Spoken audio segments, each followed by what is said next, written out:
Good morning, everyone, and welcome to Perspectives. It is Monday, March 8th, 2021. It is International Women's Day, globally that is. So wherever you are in the world, in whatever corner, whatever continent, happy International Women's Day to you. I am Brenda, Baptiste, and I'm the moderator of Perspectives, and here with two great gentlemen who support women a lot. Yes. And say good morning to Senator Christopher Allie and Mr. Byron Campbell. Good morning. Good morning, Brenda, and good morning to all our viewers. And yes, I join in extending congratulations on this International Women's Day. I hope we have an International Men's Day coming. Yes, November 19th. That's right. Yeah. I knew that was coming. I was ready for you. It's always November 19th. I am happy to celebrate, and I know our panel of ladies that we have selected this morning are strong and independent women. I'm happy to be part of that. I have been the recipient of, living with four very strong and knowing four very strong independent women, my mother-in-law, my current mom, my wife, and my daughter.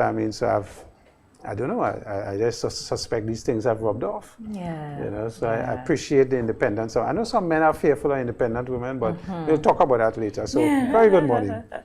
Morning. Well, I come from a family, my mother, 6 boys and 6 girls. So 6 sisters, Yeah. And wow, but the old cliche saying of women hold up half the sky, I think it's Mao Zedong. I think it's more than half now, and later in the program I'll tell you why the percentage of the burden is growing on women. But I join with all nations, everyone, to celebrate, to recognize the force of womanhood and their contribution to society. The week, I'm thinking like a bit of royalty and racism. I'm thinking traffic. I'm thinking the rain. I told farmers that, look, we're going to have a wet, dry season to start with, and it's maintaining this excellent season. On the traffic, I just want to say briefly, that the police, we respect them. They're doing an excellent job overall. But this week I saw I experienced it actually, H.A. Blaze Street, the junction with Hughes Street. There was a traffic notice there that was clearly inadequate and created confusion for motorists. And the negative part of it is the police were issuing tickets as a result of their incompetence, And I happened to fall into that, got a ticket. So I'm going to court. Byron is breaking the law, so we have to... Did you not see the sign? It was handwritten. That's the thing. So you have to stop and read it. It was... Okay, I'm sure there is something in the law that states how the sign should be. It should be clear, it should be visible. And I read the law. The other thing about the law, it has to be, issued by the Commissioner of Police, but it has to be gazetted and published in at least one newspaper. That's true. And I doubt that. So there's no case here, really.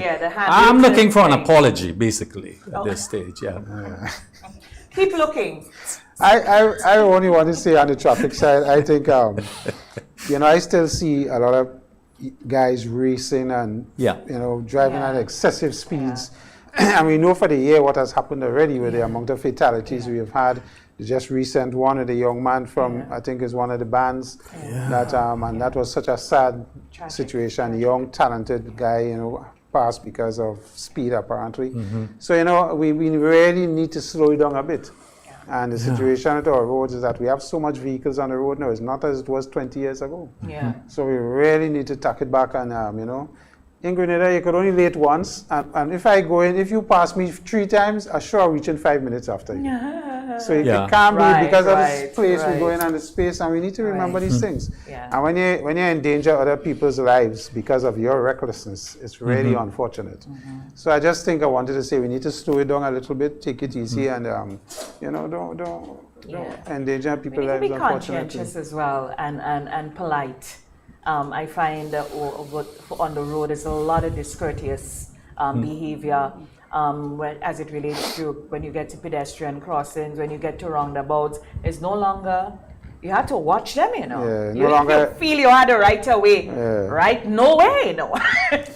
You have to watch the oncoming to see whether or not you should move.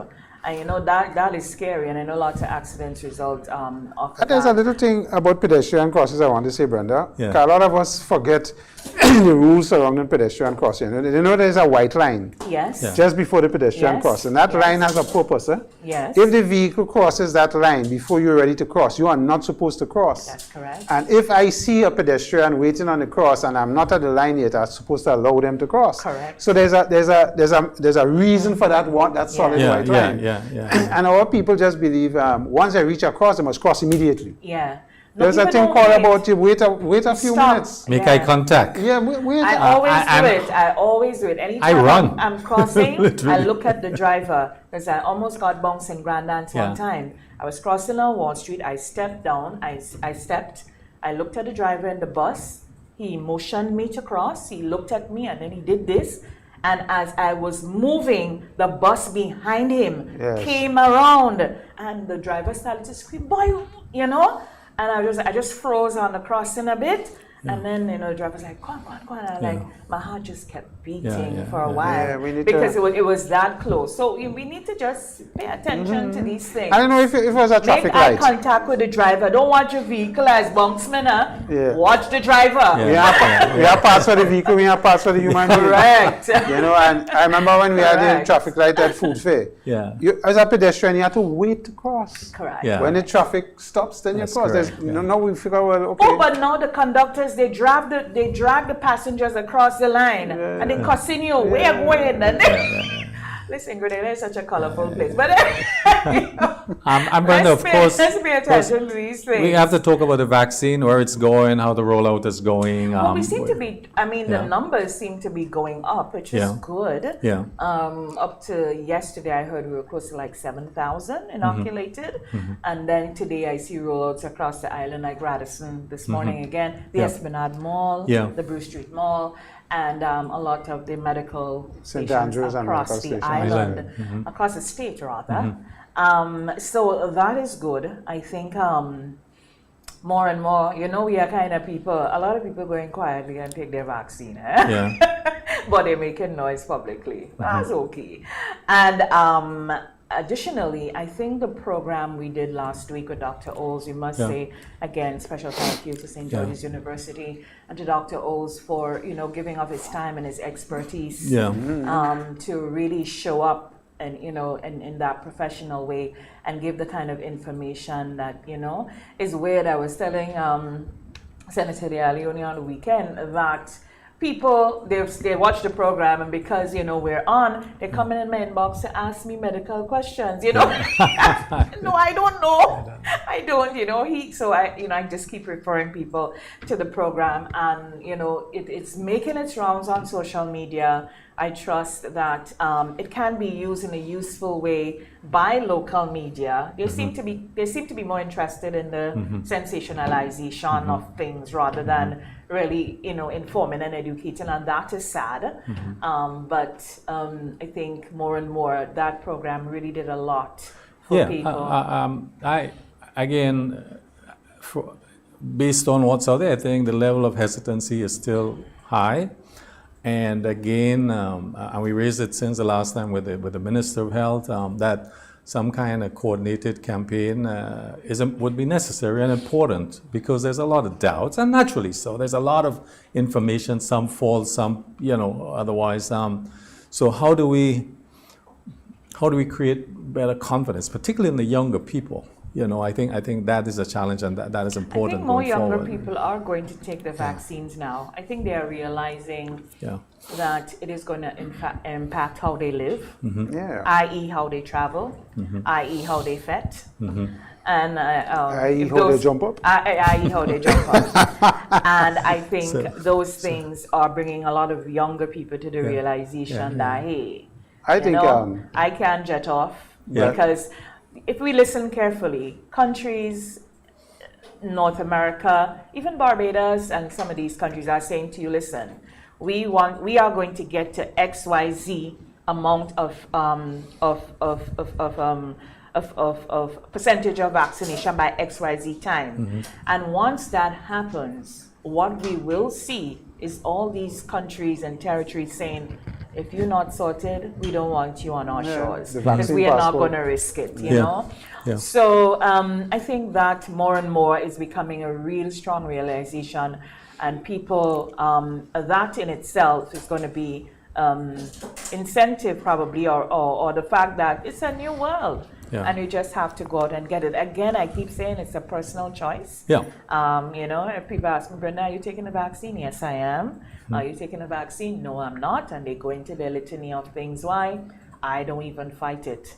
Yeah. Because as far as I can see, how I believe is that I'm going to take it because I don't want to be hospitalized and I want to remain alive. Yeah. It doesn't mean that I would not get COVID, but I don't want to be hospitalized and I don't want to give anybody COVID and I'm not ready to die from COVID. And I think so I'm taking the vaccination for that reason and to protect myself and those I love. The doctor's point about the race against time was such an important one because a lot of people hesitancy. Byron, I think, talks about variants and effectiveness against the variants, but his point was that the quicker you get vaccinated and star malt. You reduce the level of mutations if you get vaccinated. So it's a race against time to get us.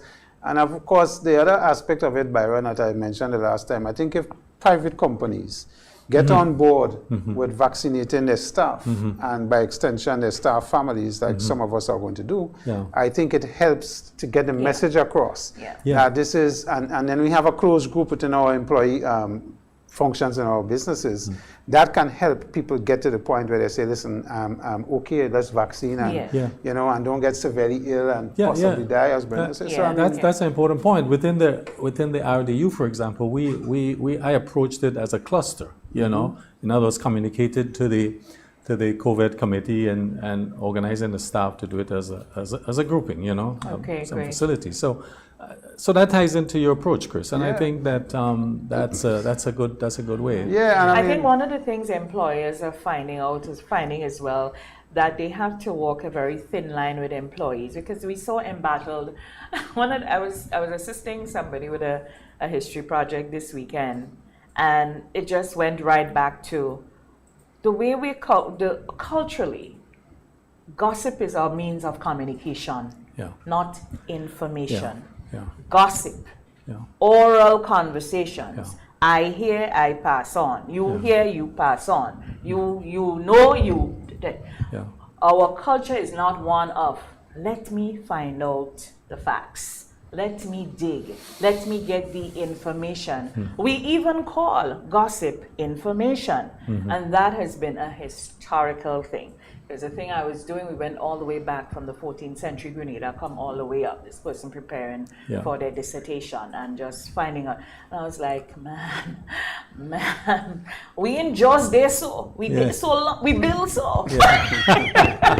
So these are the sort of things that... And it becomes harder to filter in proper information. I was saying the biggest challenge of this young generation is they have so much coming at them. The issue becomes now, how do they filter what is proper information from what is not? And then some of the media houses too have to take some responsibility because they push certain angles onto people and not give you the full extent of the story from both sides. Sensationalism. And they push up a particular angle, and then people get distrustful or mistrustful of the information they're getting from what is supposed to be. Because remember, when you're reading the newspaper, when you're looking at TV news, when you are listening to radio news, the word news is attached to it. The word news brings a certain amount of credibility to a thing, right? Supposed to be. News in itself is notable events, weather and sports. That's the acronym. So that's what you tune in for. Notable events. In the notable events, proper information, what happened, when, why, and how. But these days we have opinion pieces in the news. We have summaries. We have people going wild on social media, and that is news. And so times have changed. It has. And I always say the biggest impact to me that of the presidency of Donald Trump was the dismantling of the whole news media with his fake news. That has gone so deep, and when you look at the conspiracy theories and what people believing now, he has totally destroyed that platform. Yeah. So the average person now really doesn't know what is truthful from what is not truthful. It's true. And what to trust and what not to trust. It's true. And selling you know, today, that Ali, is you are significant. you are so on the money, because what is threatening in that situation for us is that we consume the American media. That's right. Those are the screens that comes into It's true. our living rooms. We just have BBC and Sky and a little piece of ITN and whatever. And we don't have, you know, you have to go look for Teleshore, and you have to go look for Al Jazeera, and you have to go look for Deutsche And Welle, it's amazing and the difference wider. in the Al Jazeera, for example, and what comes to us. But we are bombarded by American television, consuming American information, and our behavior.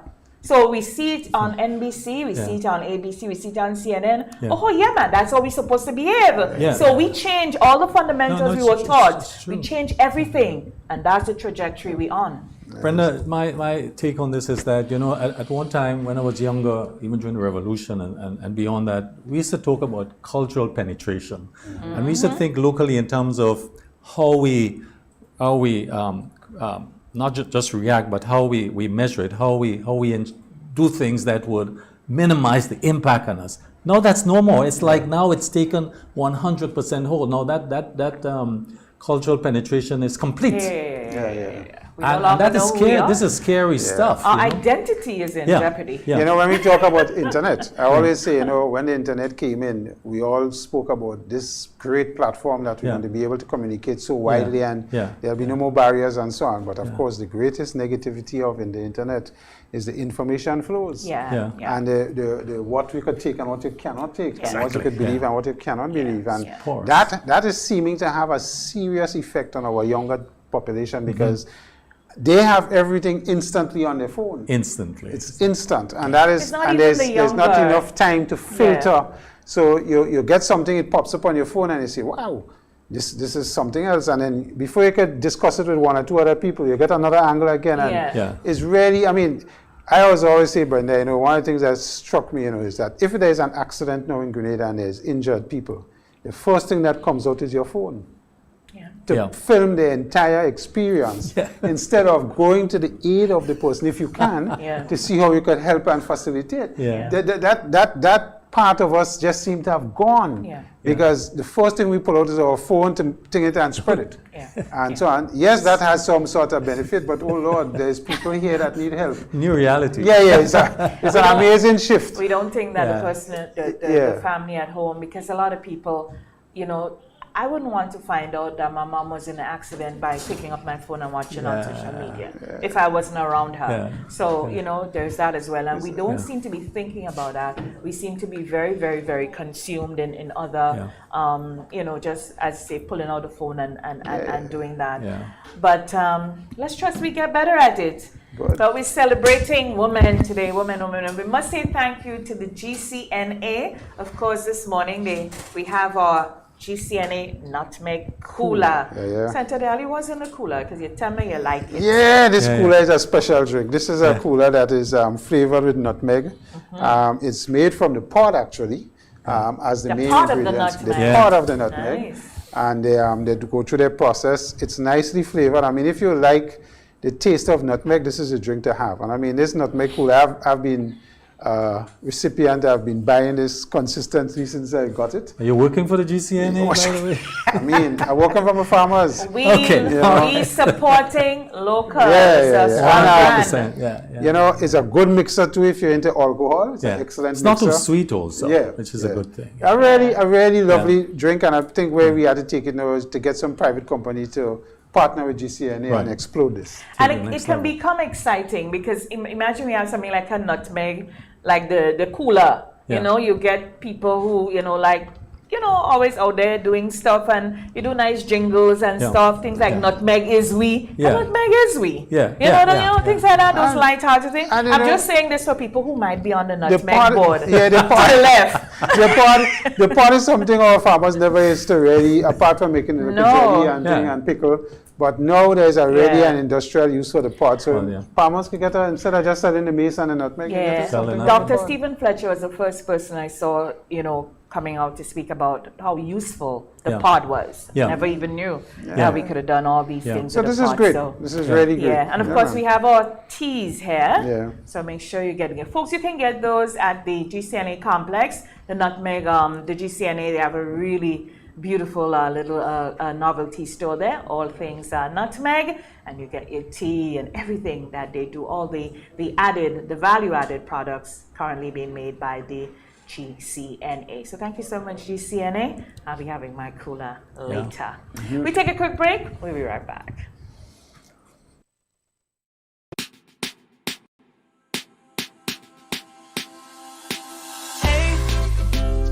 Are you gonna wear your mask today? You see everywhere you go. There are rules you got to follow, so don't you say COVID-19 will delay.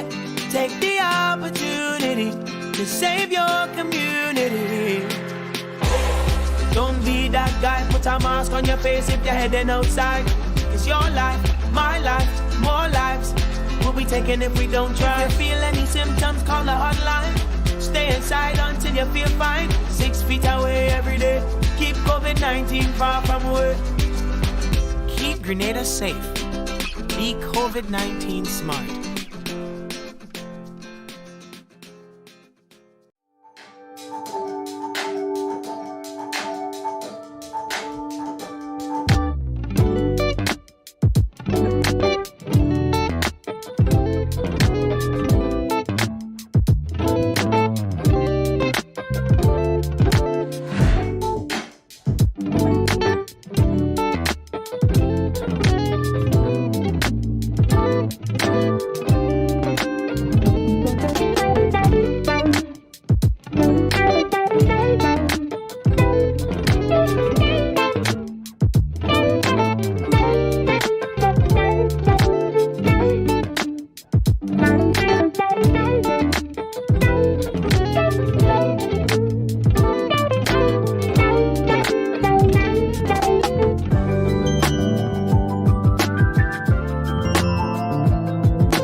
Tourism connects us all.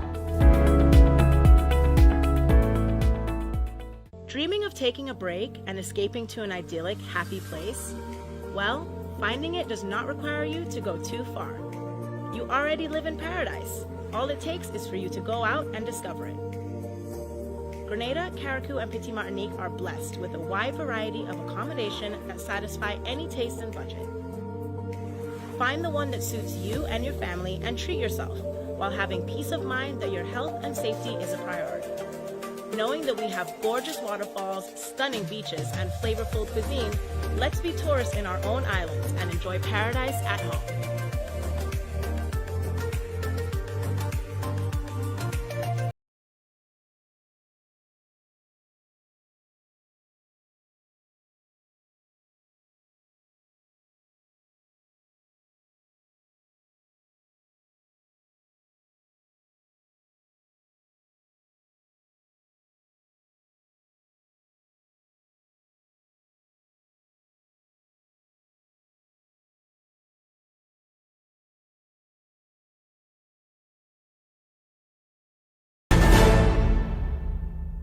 Welcome back to Perspectives. Again, it is International Women's Day and we are celebrating. We'd like to thank all the platforms who are bringing us live. I'd like to say a special good morning to those of you viewing us on Partygrenada, on Mikey Live, on TNR Communications, Sister Isle in Carriacou. Good morning to the people of the Sister Isles. And of course on our own Perspectives page and on air on MTV. So, yes, it's International Women's Day, and the theme for this year's celebration is Choose to Challenge. It indicates that a challenged world is an alert world, and from challenge comes change. From challenge comes change. So we are celebrating this morning. We have some movers and shakers in Grenada, and we chose some special ones to celebrate with this morning. And first up on set with us is Shelley Waldron. Shelley is a makeup artiste and a small business entrepreneur. And with her is renowned Grenadian performing and recording artist Lisa Richardson. Good morning, ladies. Good morning, Brenda. And happy International Women's Day. Same to you. Yeah. I wish I could say it to the rest, but Trustee, yeah. We touch on femininity. well, that's good to know. So I'm going to start off like this. Lisa, I love being a woman because. What, why? You have a lot of reasons why, you know. Just hit them. I love being a woman because I can do what a male and a female can do. A man can bring forth a child, so we have that on them, and we can still do what they can do as well. I won't challenge that just yet. But we have several things upon you, so I love that about being a woman. Right. And we can do anything we want to do and more. Yeah. If you had a chance to come back into the world, would you want to come back into the world as a woman, and why? Because I'm sad. I'll really rather come as a woman because I'm satisfied with my life as is. I have 2 children and I can't see myself without them. So if I come back as anything else, whether it be a dog, a cat, or a man, I won't have those children. So Right. Interesting. Shelley? Yes. You love being a woman because? I mean, I don't know how to feel differently, okay? I love being a woman because I feel passionate about motherhood, which I never had. I never had any such passion before, and to be able to nurture a human being, to pass on what my mother nurtured in me into another human being. I don't think I could have done it the way I do it if I were of a different gender. That's what I would say. Interesting. Yes. Okay, guys, can have you go. Oh, very good. I hear these ladies talk about the motherhood aspect, which is such a wonderful thing and a gift to have. But I also believe it's one of those things that, our circle is never complete unless we have the proper woman with the proper man. And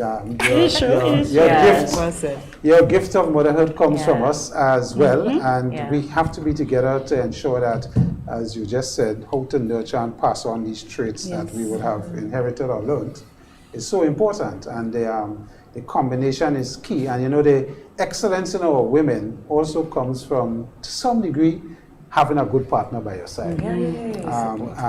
It's never divorced from each other, I think.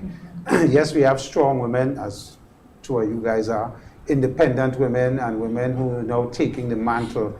And men is challenged actually because of where women have come to be and what they're expressing and how they're expressing themselves.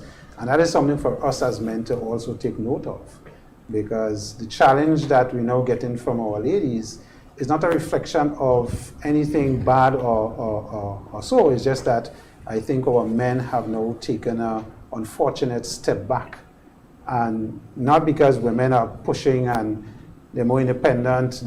When you look at the statistics in schools and universities, the female dominate, and we wonder what it is. And I was reading a study done by a neuroscientist, and she said that part of the problem is that our ladies have now been able to use both aspects of their brains, the female side the softer side, the emotional side, as well as the objective side.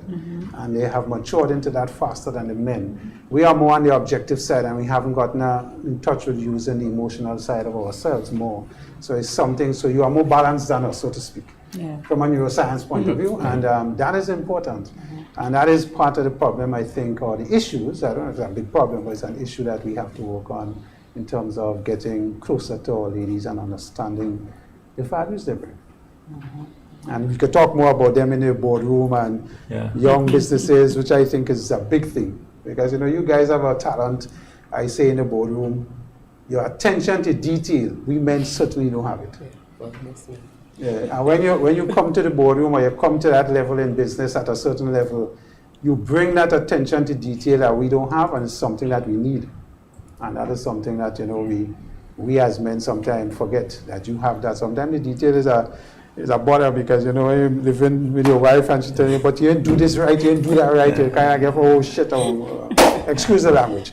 But you have to look at the advantages of what that brings, and it's certainly something we need more.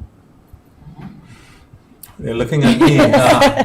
Look, I mean, this issue for me, first of all, I want to congratulate you women for what you've done, what you've accomplished, you know, the positions taken by women internationally and certainly locally. I'm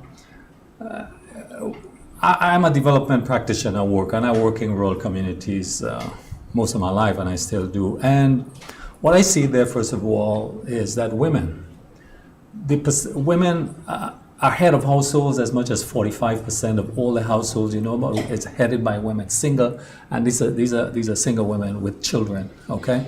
So look at that responsibility. We look at, I listened to the news on Friday afternoon. Who remembers this? One of the headlines in the news was that bus conductor and driver charged for sexual molestation.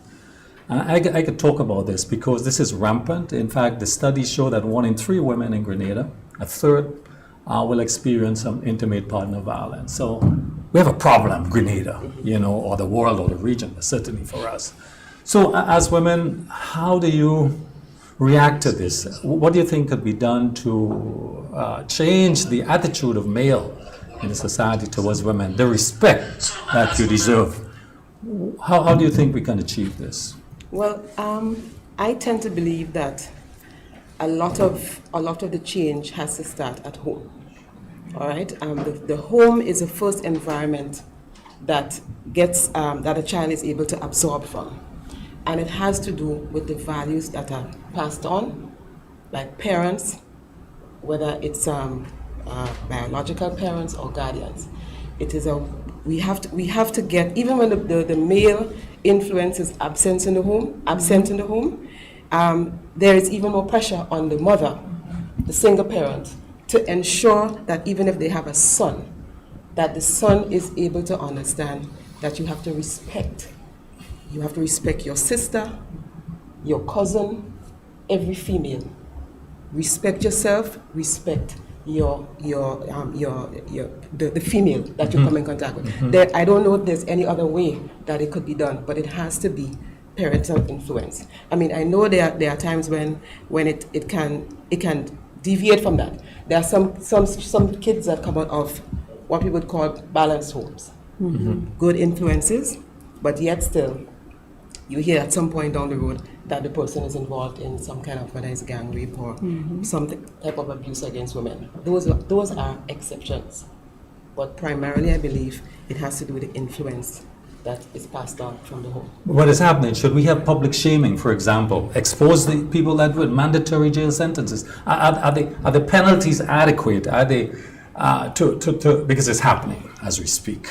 I don't even see. I mean, already we are getting to the point where we are now more aware. People are speaking out, so we are more aware of instances, so we can see, oh, this guy down the road, he's on the newspaper at the front. Okay. But for some reason, it doesn't seem to be a deterrent because we've seen it more and more. So I really am not sure, you know. COVID has not helped. Oh. Yeah. Because in every country and every statistic you look at, you see how the abuse has multiplied significantly because of us being home so much and being in contact. But I like this word about respect, because I always say to young men, that have this tendency. If you can't respect yourself, you can't respect anybody else. And it has to start with you, having respect for yourself. And then once you respect yourself for what you bring and what you bring to the fore, how could you abuse somebody else because there's a difference in opinion or difference in whatever you perceive this to be, and then use your whatever abilities to abuse? Because the abuse is not only physical, it's mental. It's mental, psychological, it's emotional. But I mean, some of us, we're human, so we're not perfect, so we will get there sometimes and say things that we don't really mean, or sometimes we mean it. But the issue is respect, I think. And a lot of us, the single mother thing, the teenage pregnancy thing, all of these things, we have mothers becoming so young, partying together with their children and all of that. And that respect issue the line seems to be blurring more and more, so that you get in these issues where you're seeing that both the male and the female, there's a lot of disrespect on the female to the male as well, and vice versa. So the males react violently at times, but females are very good at emotional abuse. And other abuse. Turn hot. You know, it's and sometimes men feel very inadequate after they hear when they get a good tongue lashing from a female who is skilled. And the statistics bring this out. This study that was done. But I wanted to bring in Laura Lisa for a minute, because being an artist, artists are pegged for releasing, work material that spirals a certain kind of behavior. And I see you pull yourself back, it's like, because, and it's easy for an artist to say, listen, I'm not responsible for raising your child, but you are an influencer. Artists are influencers of the society, and the broader society raises the child. Or we'll still like to believe that. Well, it's true. It's true, So whether we like it or not. What are your thoughts on the content of material, the constant joka girly, jama girly, hola dog, walker, that sort of thing? What are your thoughts on all of those? Well, whether or not we like it as artists, we are influencers. It doesn't matter what you choose to sing, you influence. And I wish some of the artists could realize that. It's like they don't really, all they want to do is sing what's in the go. No, I ain't crying on nobody. I mean, I just jump and whine and thing when Juve time, see me behind the truck. But when you think about it, is that all you would put out? That's all the material you put out? Because I mean, we have our culture, so we have what we want to hear around a certain time of the year. Right. But for the remaining months until Carnival, what is your message? Right. If you have to go to a school to sing, what you're singing for the children? Right. And I've had this conversation with some soca artists. I said, think about it. You can write something a little more positive, especially when you have to go and visit a school. What are you going to say to them children? And them children know the song word for word, and that is what they have to go and sing. Right. Some of the songs, they can't even edit it. When they edit it, it's like there's no words in the song. When they go with the clean version. So we as artists have to really pay attention to what we put out there, because, I mean, the young ones growing up, that is what they will grow up on. Like when we were younger, there's some music you remember when you were younger? Yes. And it stay with you? Yeah.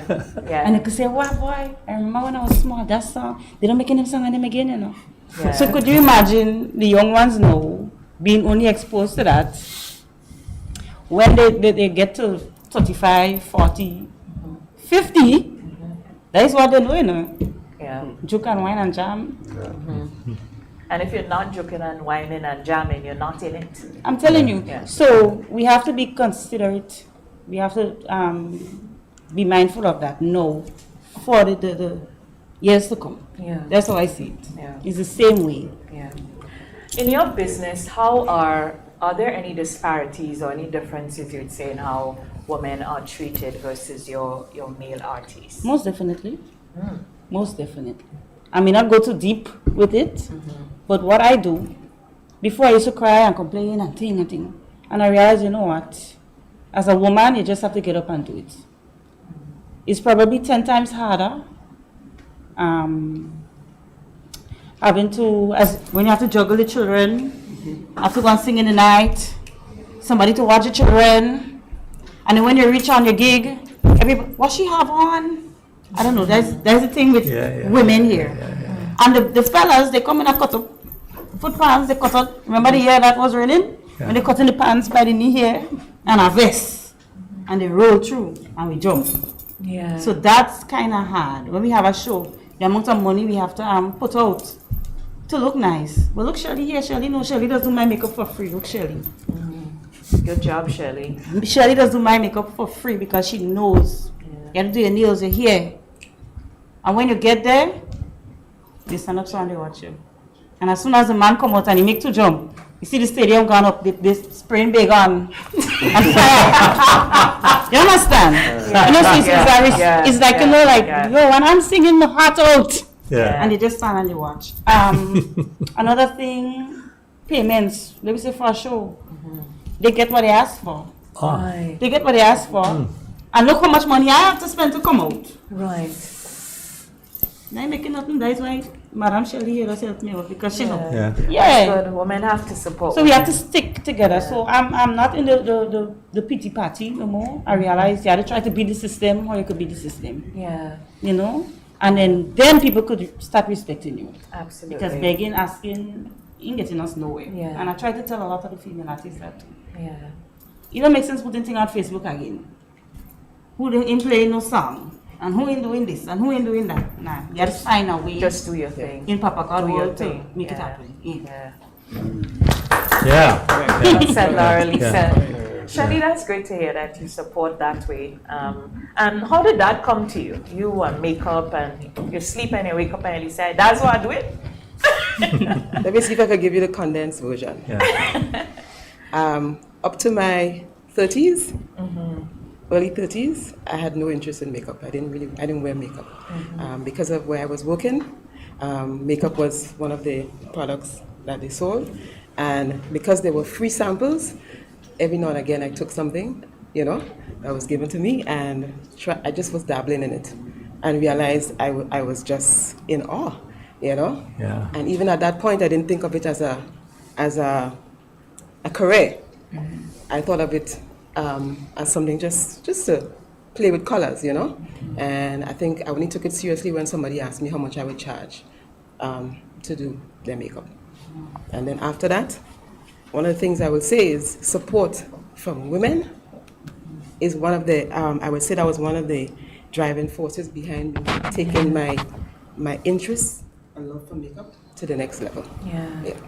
That's great. I mean, I can't say no different because I have a daughter that is very much into that business, into makeup business, and so from a very young age, and knowing about all kind of thing about makeup. But I think that is an excellent, and women, you know, I always say makeup for a woman must accentuate what she have, not make her look different. Well, the thing is, you know, I had that conversation with a client yesterday, and he said that the woman was there with her husband, and he said, you know, they both said that she didn't want to look, she wanted to look like herself. Right. So I had to tell him, listen, when I see you, when a makeup artist sees a client, they see features, and we see it in a way that maybe someone else may not have observed. So when we start playing up these features, there's bound to be some changes. Like how an artist is a canvas. Yes. You know, so I always say, if you want to come in and look the same way you did when you leave in, then you didn't have to come. You know what I mean? But it's all about enhancing. And it has to be flattering. But I see it in this dimension too. I think with women, and I see it with my sisters that, you know, growing up, that women prepared to present themselves much more than the male, in my view. So it's part of that presentation. Part of this get up, dress up, show up, you know. I think it's more. It's of course. So you're laughing at that, but I mean, my wife is calling me about my eyebrows. When are you going to do the eyebrows? Seriously, when are you going to do the eyebrows?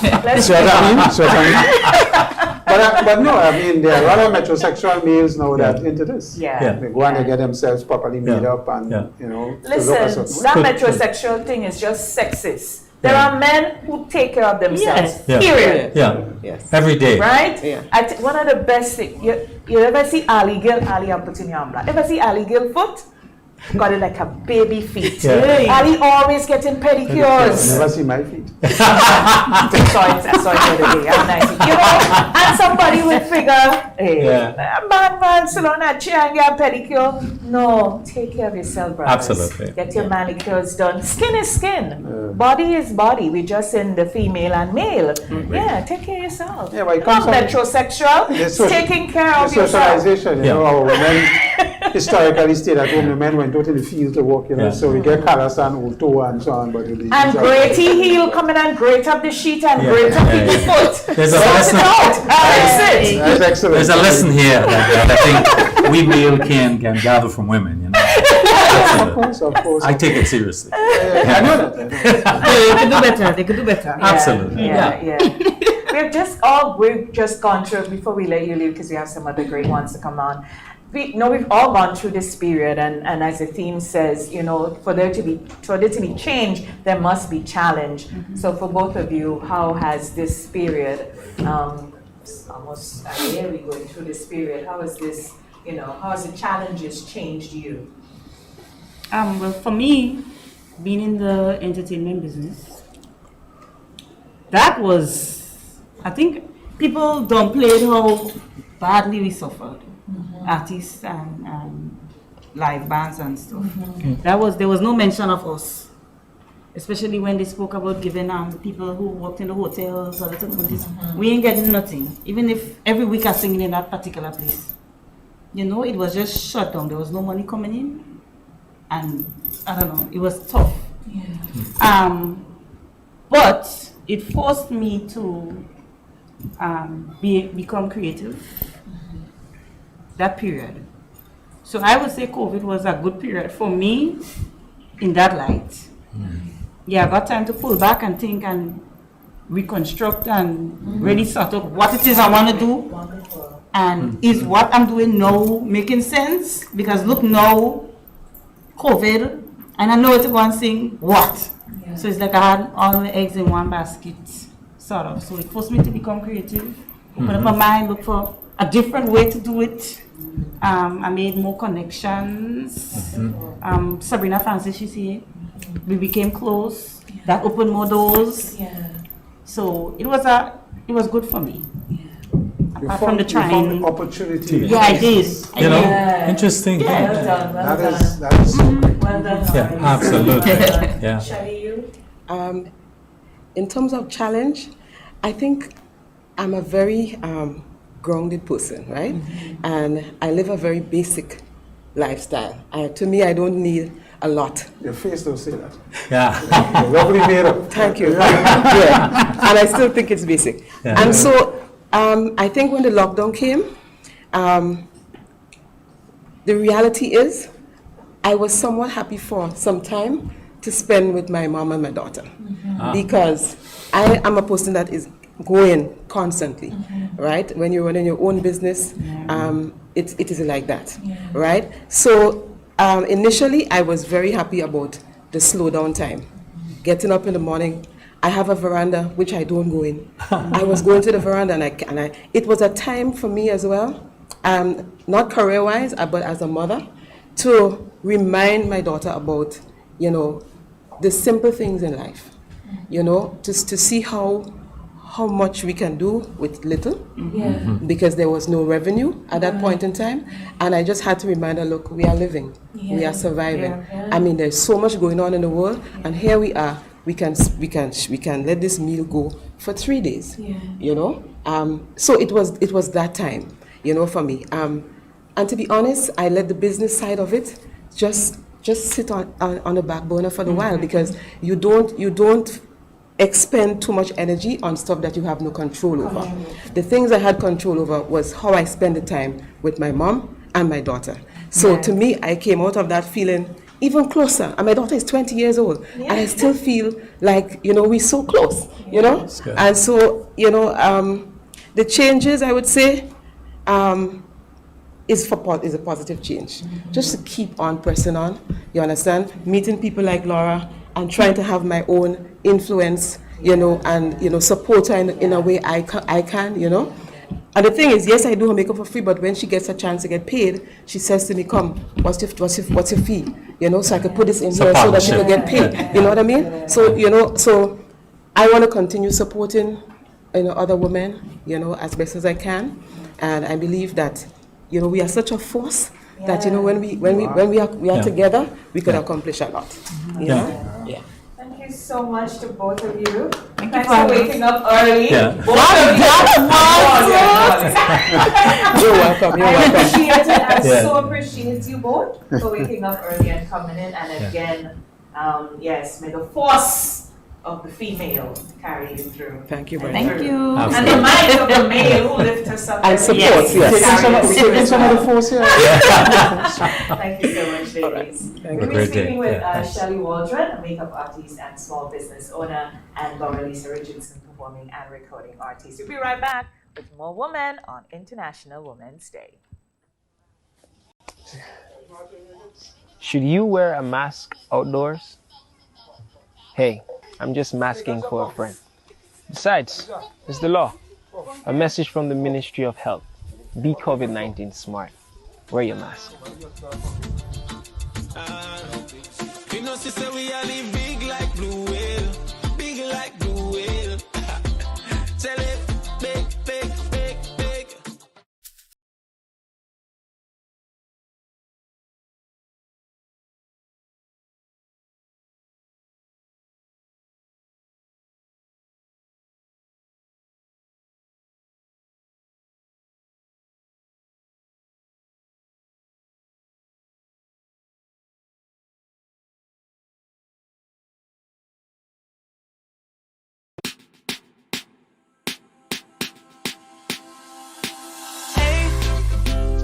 Are you gonna wear your mask today? You see everywhere you go. There are rules you got to follow, so don't you say COVID-19 will delay. Take the opportunity to save your community. Don't be that guy, put a mask on your face if you're heading outside. It's your life, my life, more lives we'll be taking if we don't try. If you feel any symptoms, call the hotline. Stay inside until you feel fine. 6 feet away every day. Keep COVID-19 far from away. Keep Grenada safe. Be COVID-19 smart. Dreaming of taking a break and escaping to an idyllic, happy place? Well, finding it does not require you to go too far. You already live in paradise. All it takes is for you to go out and discover it. Grenada, Carriacou, and Petite Martinique are blessed with a wide variety of accommodation that satisfy any taste and budget. Find the one that suits you and your family and treat yourself while having peace of mind that your health and safety is a priority. Knowing that we have gorgeous waterfalls, stunning beaches, and flavorful cuisine, let's be tourists in our own islands and enjoy paradise at home.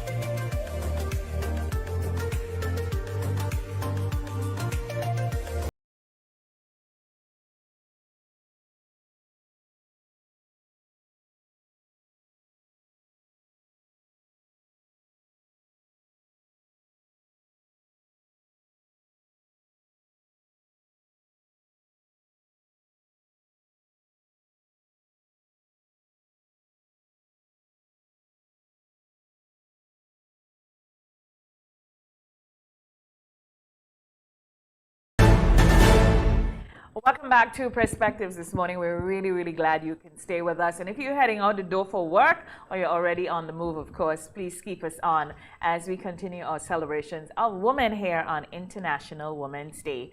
Our next duo is international, yes, I said international recording and performing artist Sabrina Francis and esthetician and the owner of Rosemarie's Cosmetics, Rosemarie Charles. Good morning, woman. Good morning. How are you ladies doing? Great. Thank you for having us. Yeah, International Women's Day. Yes.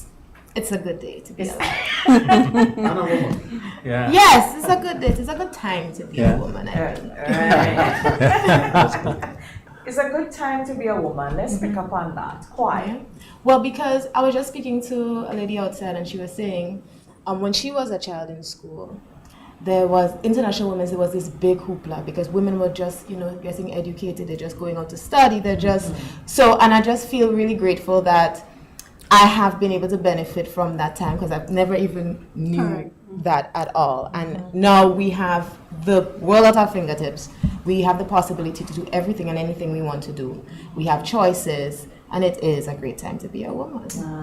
Well said. Rosie? Yeah, I second the motion. Yes. I was part of the conversation as well. And that's Dr. Wendy. Yeah. Yes, and she was telling us, during the revolution time, basically coming from scratch with women accepting their traditional roles and given the opportunity to participate in a lot of cooperatives and activities that would have bring out that normalization of women in the society and to what we are today. So basically I can actually see the track record that we came along with. Yeah, they opened the doors. Yes. Certainly. And that's the thing about doors. The doors have to keep revolving. Yeah. And those of us who get through those doors, we have to reach back Correct. and pull the others along. Yeah. It's so important that we do that. Continue to be positive forces and influences. Yeah, and share, importantly, share really where we come from. Because I Yeah. don't know why I'm just hearing that. I thought, like the International Women's Day was like this recent thing as women are getting empowered. No. It's been happening forever. When I was And in primary school, I remember it to be one of the biggest rallies. It to be a big International Women's Day rally, and women speakers would come out, and women from communities, and you wrote about the woman who most influenced you. Right. So while I'm done that, who are the women who most influenced both of Well, you? obviously, Lady Empress, my mother, she is the greatest female influence in my life. Musically, it's a lot. Jasmine Sullivan, Anita Baker, I could just go down the list. I mean, Beyonce is cliche because every young girl is inspired by Beyonce, but I am really inspired by her work ethic. And I'm also inspired by a lot of men, there's nothing wrong with it. Yeah. Thank you. But today's the day of the woman, Absolutely. so I see your feelings. Minimize that at all. I want to, congratulate both of you in your own sphere, music and small business. But Sabrina, I'm happy I got this moment to eyeball you here this morning. Because, she is my favorite female Grenadian artist. By far, That's a compliment. Now you're on Thank you. Spotify, I follow you. You don't know, so I want to confess here, Absolutely. Yeah, ask her about it. She performs with me. I'll let her just. She is good. I'm a follower, absolutely. Yes. Congratulations, you're amazing, you're inspirational. I want to tell you that to so much people. But where does this inspiration come from? What motivates you to be the kind of artist, the level you operate on, professionalism? Well, it's about that. Yeah. Okay. So many different layers to that question. I'm just going to start off with where my initial musical inspiration come from. As I mentioned, my mom, she used to sing calypso back in the day. Yeah. And at home, she didn't really do a lot of calypso. At home, she did jazz and just different kinds of music. We listened to a lot of jazz, actually. Yeah. And as I got older, I never really had singing as an actual career goal in my mind. It was always something of a hobby. And then I met Dieter Brockhalter. He's the pianist that I currently play with, and he really opened my mind to the possibility of doing music full time. And with him and the team that I have now, the professionalism that you mentioned, thank you for noticing. Yeah, absolutely. No, it's real. Yeah. Is really just based off of surrounding myself with people who want to grow and go further and being conscious of that and always trying to be considerate of people, their time, their money. That's really where it comes from. Normal people. I get inspiration to be better and successful just from people in Grenada that I work with. And you see the tour with Killer, and it's just amazing. Really So for Rosie, for you in being in business, what has the challenges been as a woman in business? Because we have always been accused that men dominate this field. But what are the challenges for you in starting and operating as you are now? Well, there are many challenges, some which I wouldn't want to discuss here. Some which probably come with the traditional connotation of being a woman, mostly having to approach men in different aspects of power in the society. You go to the bank, you go to the Ministry of Finance, you go to the Ministry of Agriculture, wherever you need to get something passed, basically most times traditionally you would have to pass through a man. And definitely it comes with a lot of challenges based on societal connotations that a lot of men hold. They sort of hold you ransom, you know, in many cases that's one of the challenges. And there are many other challenges. Basically in Grenada there's class structure and stuff like that, you know. And how has that made you a better person? Well, it makes you a better person because once you penetrate those challenges, it builds the confidence and the self-esteem needed to go where you want to go. And once you get there, then as Brenda say, there's more to go, but obviously you try to enlighten other people as to, you know, how to penetrate and how to go ahead. And you have the same thing, Sabrina, in your business, because you're not just an artist, it's a business for you as well. It's your career. I'm learning that life is really just a series of mountains to climb. And I've found challenges in a lot of different ways. I've challenged myself. There are a lot of things I had to overcome internally. And there are a lot of things, I mean, running a business in Grenada is, especially a small business, so you don't have like a lot of capital, it is very challenging. I don't know if I'm allowed to say this, but I mean, customs forcing me. It forcing me. And I'm just going to leave it at that and then move on. So, we are running a small business. Yes. I hope you hear this, customs. It's a lot. You know, sending a simple t-shirt is just, it's too much. But okay, let's move along. So, and I don't know if I've had like direct, or maybe I haven't considered it that, like direct impact from men being in power. I don't know. I think people in general, when they're in power, they become kind of strange. Yeah. So. But you know, there is a school of thought that says women in power are far time harder than men in power. I don't know that. I've experienced that. Right. You see, so it is. To me, the question is, you know, you guys have obviously overcome the challenges that you have been placed in front of you, whether it's men directed or not. And you have done well. Yeah. You have done well as entrepreneurs of your own right. So the question is, you know, from how you were brought up and your socialization, how much you thought that influenced the strength that you have? Yeah, absolutely. Every single challenge that I've had to overcome has and you see it every day. I mean, the performer and the musician I was 3 years ago is not the same person that I am now. I have grown so much in confidence.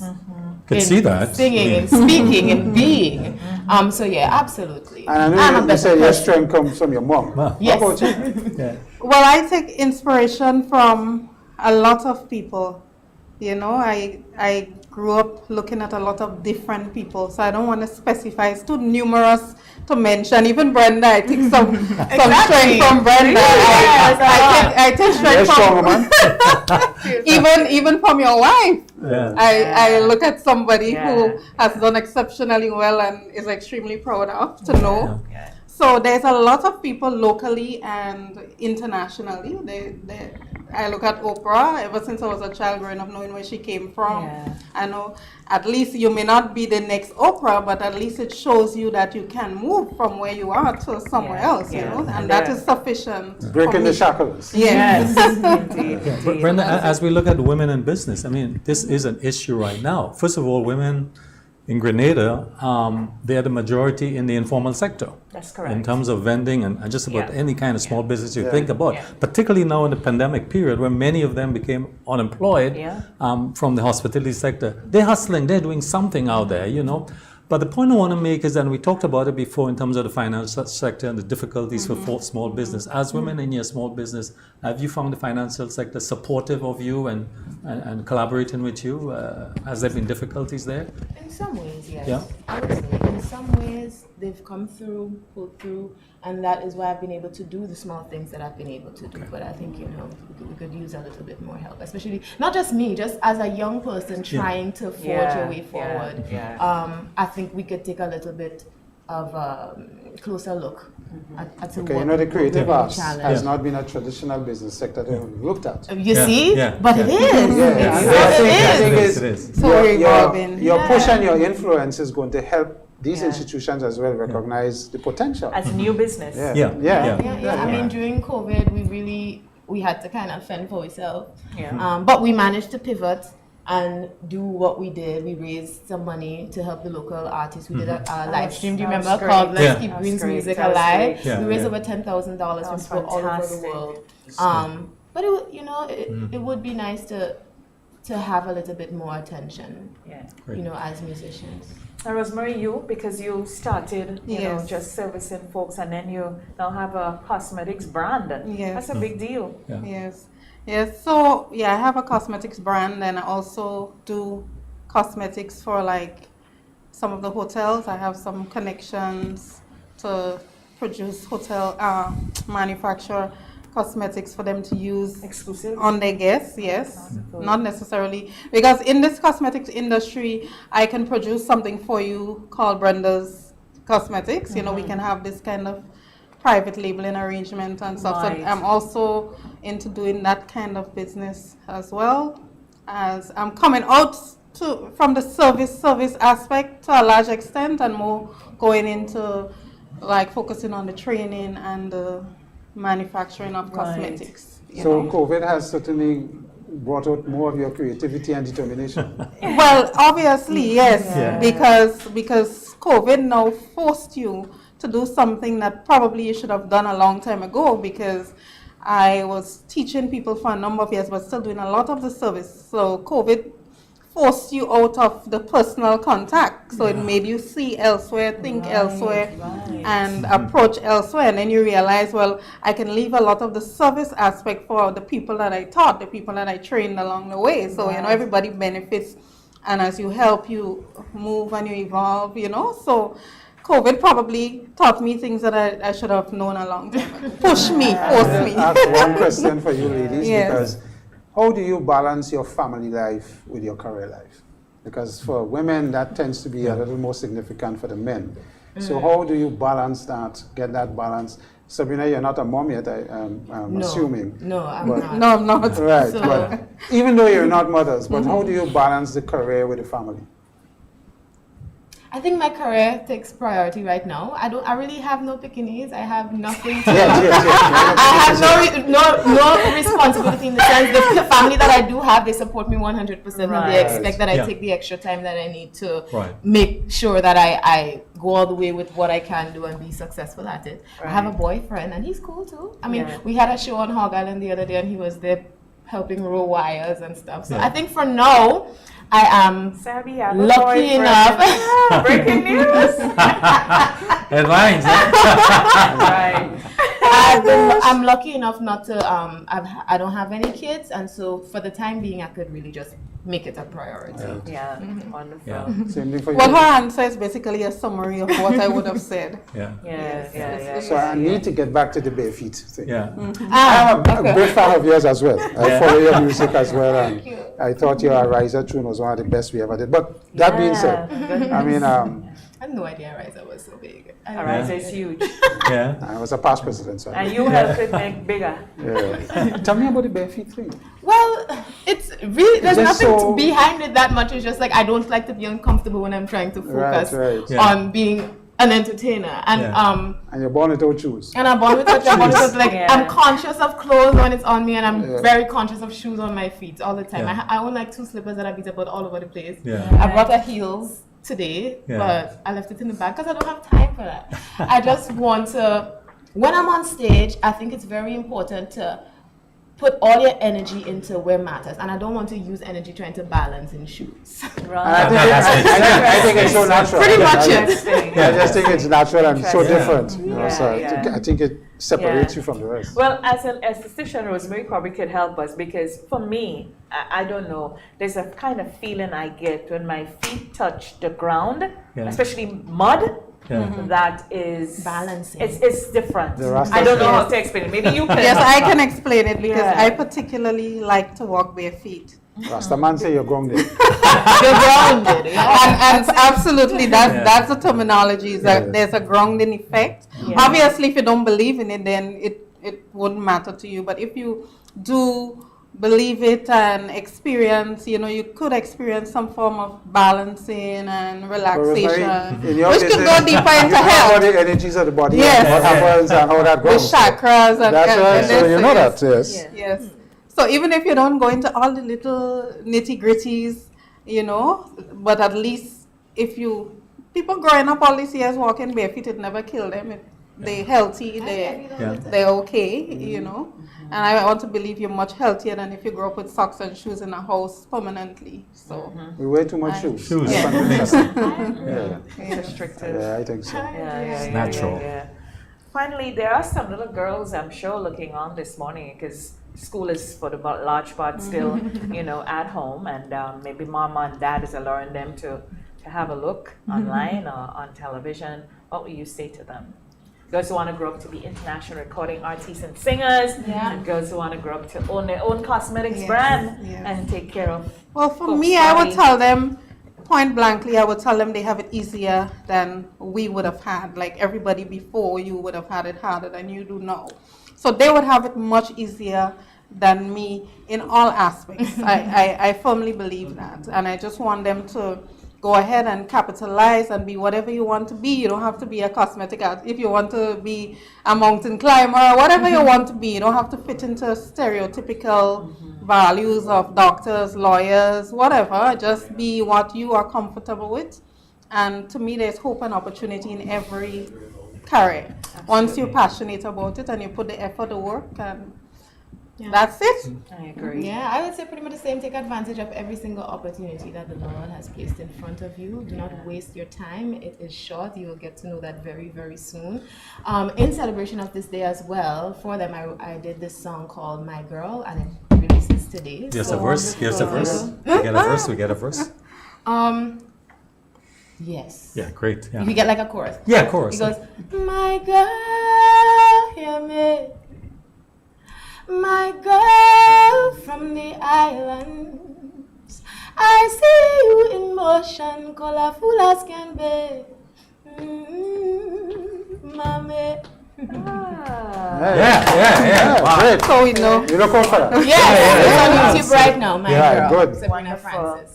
Thank you so much. Thank you, ladies. Thank you so much. You're welcome. You're And most best welcome. wishes. May the force Yeah. of the female Thanks. be with Continue you. to I receive inspire. it. Yeah. Yes. Thank you you. so much. Thanks for coming in Yes. on this Thank you. special program.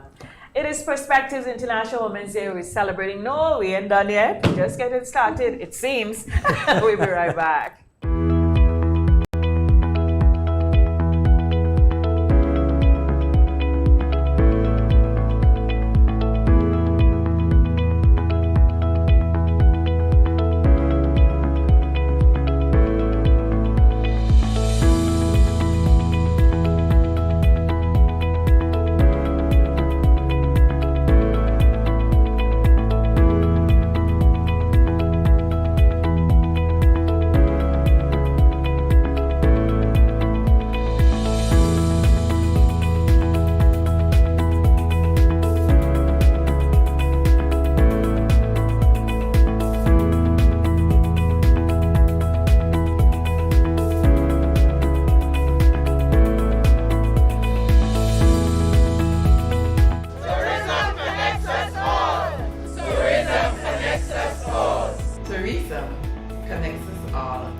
Tourism connects us all.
day.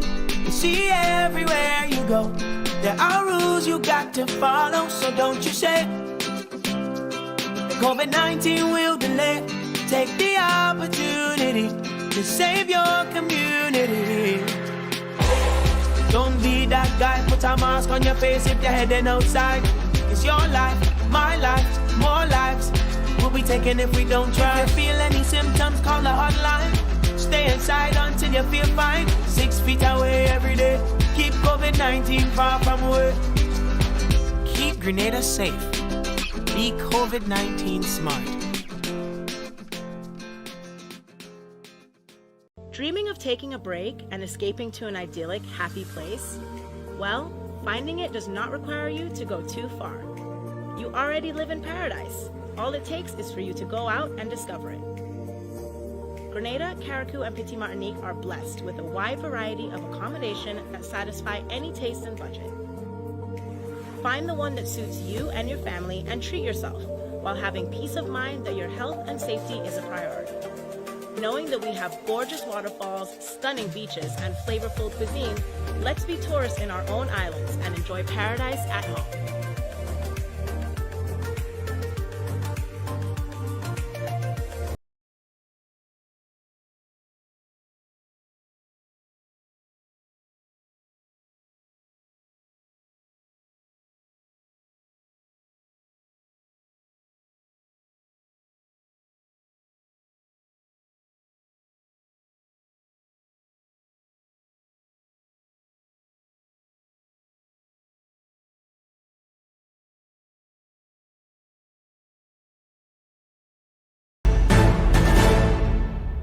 Welcome back to Perspectives One and All. Yes, we have an extended program this morning because, of course, it's International Women's Day and we are celebrating, and we are so delighted and happy with the women who came before, the 4 women we saw earlier, and those of you who continue to be locked on as you enjoy the program.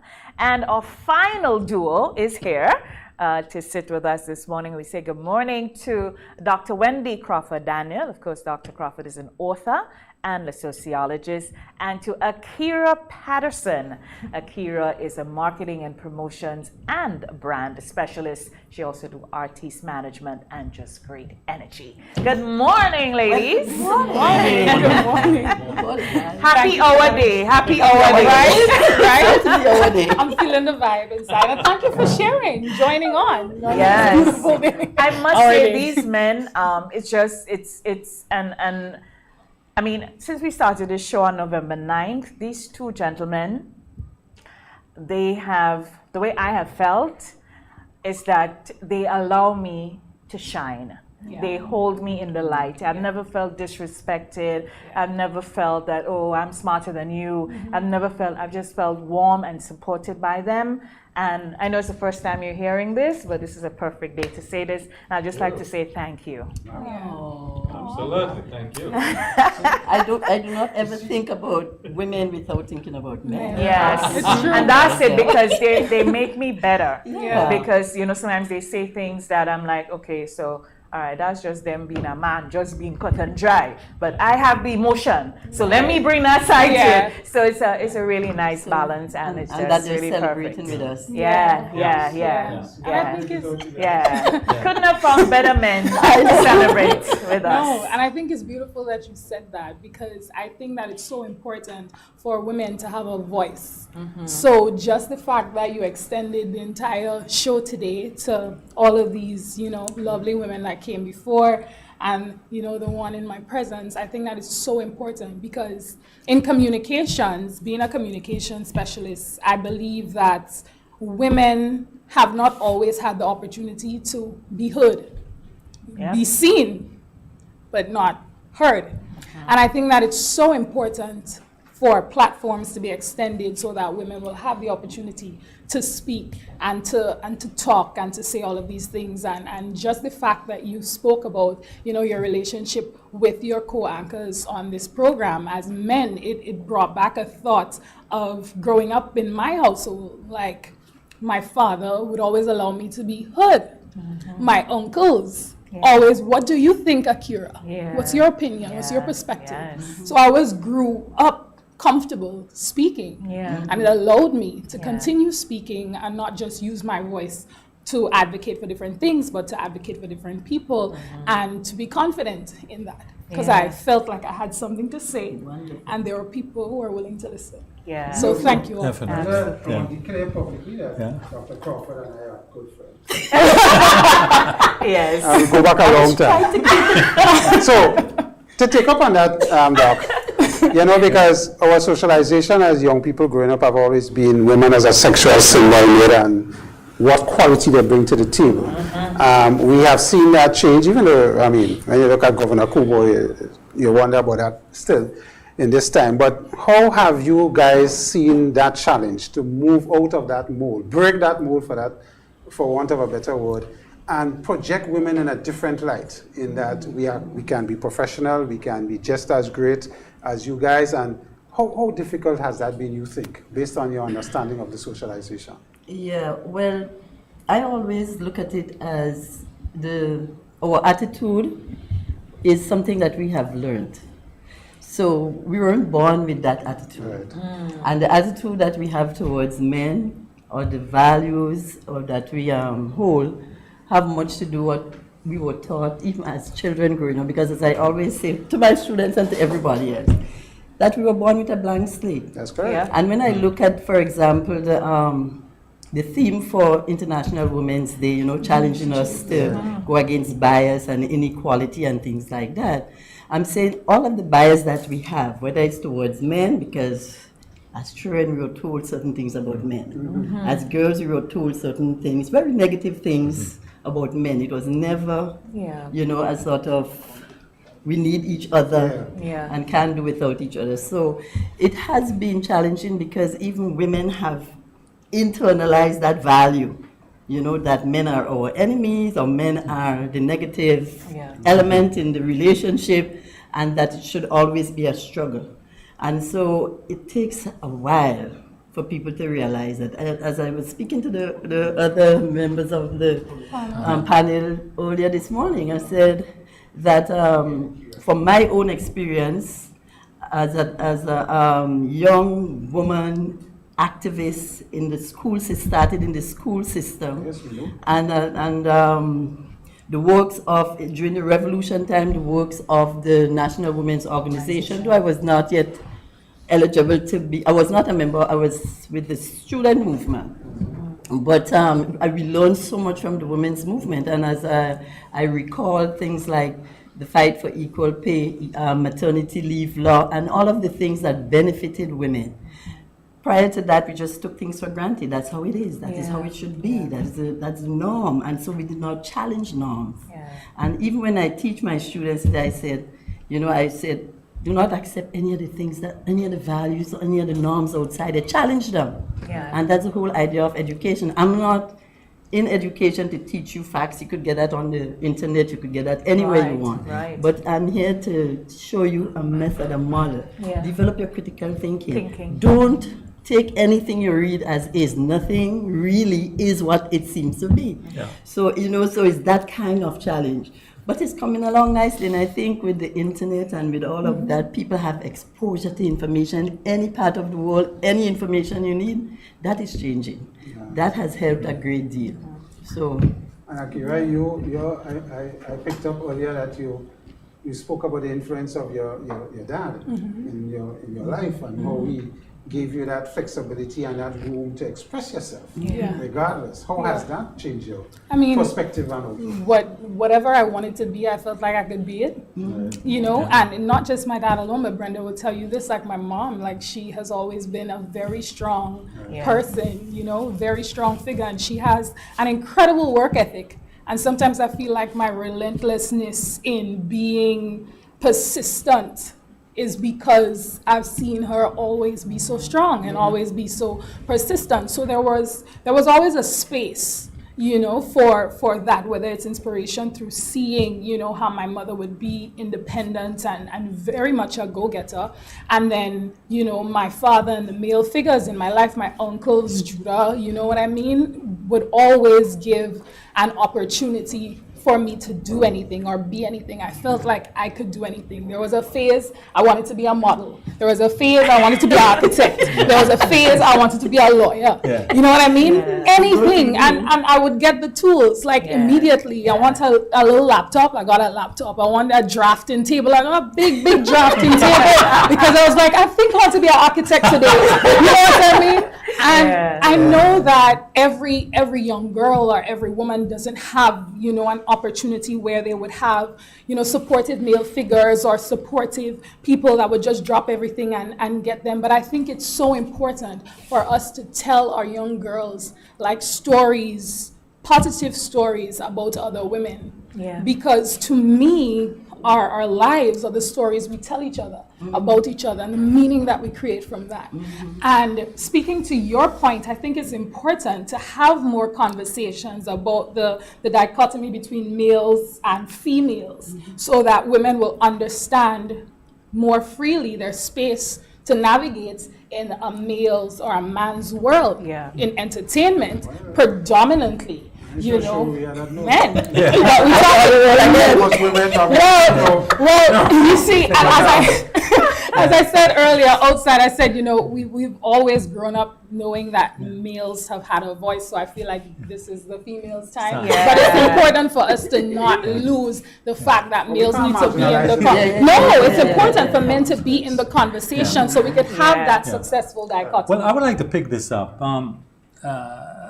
Wendy, particularly for you as a sociologist, lecturer, author, we have the situation, we recognize that women have come a long way.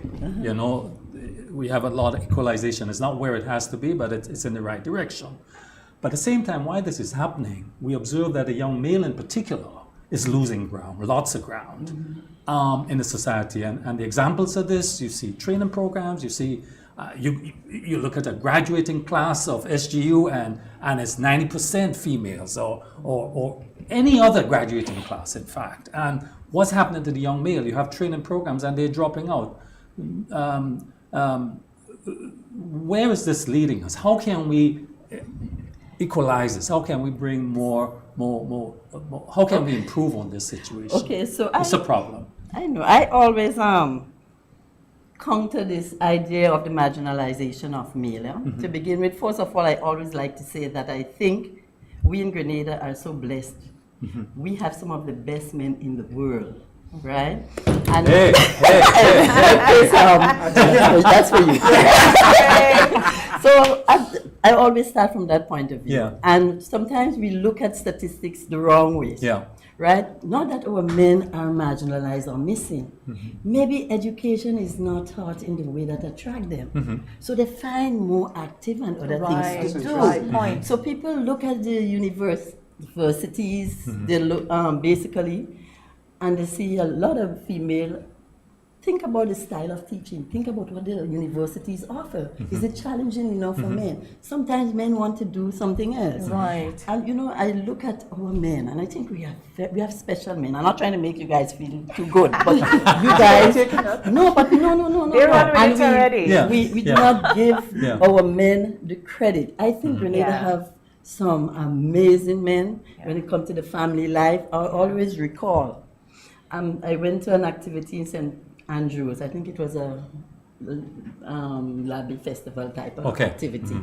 And I'm leaning on, you know, I'm always doing my little sociology. So I'm leaning on a building there looking at people passing.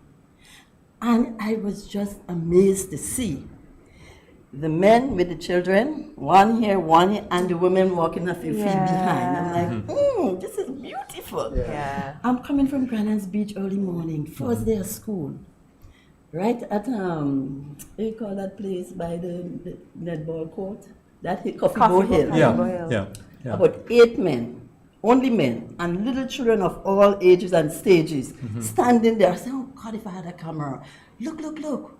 Why are we not seeing this positive thing? They're taking their kids to school the first day. Some of kids small in their hands, like some like this. And I'm like, no women around. And I'm saying, why aren't we seeing these positive things? Our men doing a lot of positive. I find our men love their family.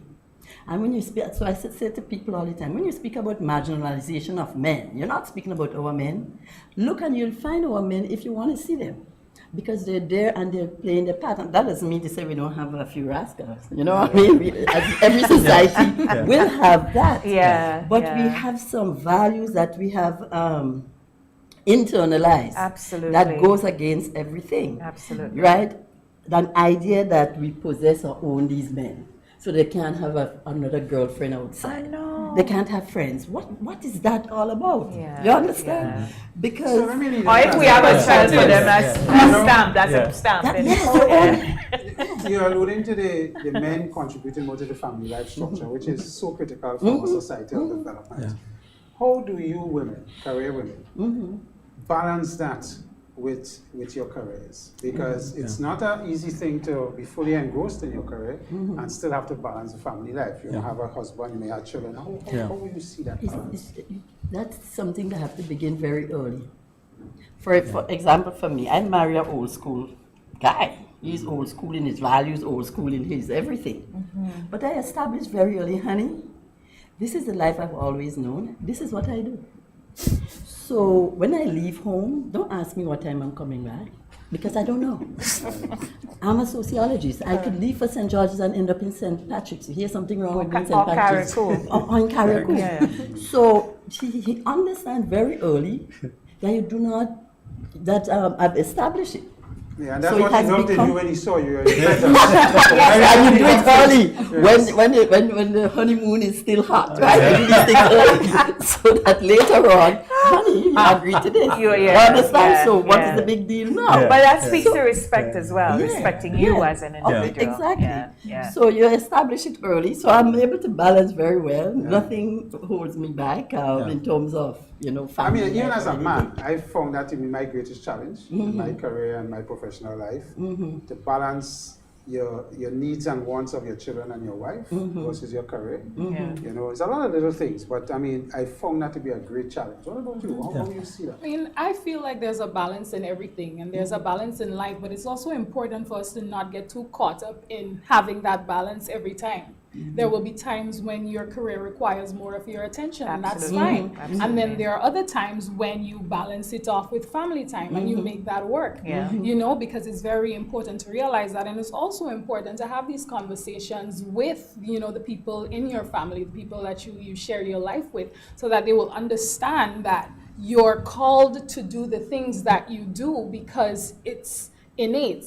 And you feel like, especially when you're passionate about something, I can see your passion for sociology just exuding. And when I'm in an entertainment space or I'm in a communication space, that's all I can think about. But that doesn't mean that that's the only thing that matters to me. So communication is very important. Understanding is very important. And I think that once these conversations are had in a family setting, whether it's with your partner or whether it's with your children, they understand, they feel inspired by that. And then they allow you to be you. And then when it's time to turn off, you turn off. And I take a month sometimes. And that's it, because after a hectic year, you move from one event to the next, one brand to the next, one person or social, initiative or whatever it is to the next. Life kind of just cascades into each other, and then you could lose yourself. So it's always important to come back to the people that ground you, to your family, because they will reel it in really quickly. You know what I mean? Like my sister is like, okay, Akiera, switch off, stop using the big words, let's just calm down. You're not on a show. You know what I mean? I love that. I love those moments. I talk to my nephew and I'm just his auntie. You know what I mean? It's just, so it's important to have that. I believe that the balance is important, but not killing yourself too much for the balance, understanding that it can't be all the time. So I have this for you ladies, and maybe the men can chime in, I don't know. But speaking to some of our male friends, right, they're very supportive of women and, they like women to do well and so on. But they also say that they just really want us, while we achieve higher education, move forth in our careers and in standing in life, they really, at the end of the day, they really just want us to be women. They want to feel like they have meaning in our lives. And to most men, I'm finding as I grow older, is that meaning is that they have to feel that we need them. Whether we need them, we need them for something. And a lot of men are saying, as women go more financially independent, more career, and more smarter, brighter, more leaders, that they are behaving as if they don't matter. One of my friends said, in his marriage at this moment, he feels as if his wife don't need him. It's like the way he doesn't feel she's not vulnerable anymore. He said everything is a fight. From the cheese, to the paint, to the car, it's no longer, well, how are we doing this? It's no longer that.